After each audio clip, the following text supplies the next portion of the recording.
দাদা, টনি, তুই এসে? আমি জানতুক তুই আমার বিপদের কথা শুনে কোনোদিনই থাকতে পারবি না। দাদা, তুমি কার জন্য জেলে এসছো তার নাম শুধু আমাকে একবার বলো, তাকে আমি এই দুনিয়া থেকে সরিয়ে দেবো।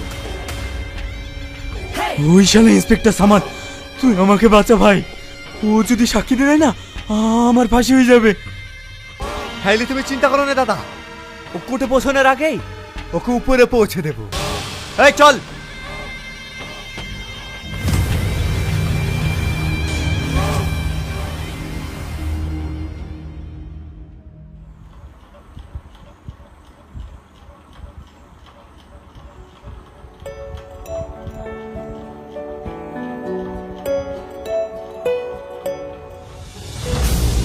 কি ব্যাপার তোরা এখানে?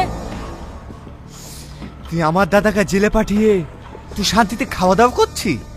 খেয়ে নে, এটাই তোর জীবনের শেষ খাওয়া। তোর এত বড় সাহস, একটা পুলিশ অফিসার বাড়িটা ঢুকে হুমকি দিচ্ছিস? তুই জানিস এর পরিণাম কি হতে পারে?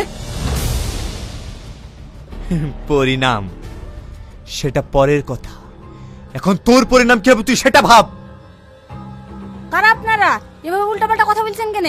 বেরিয়ে যান।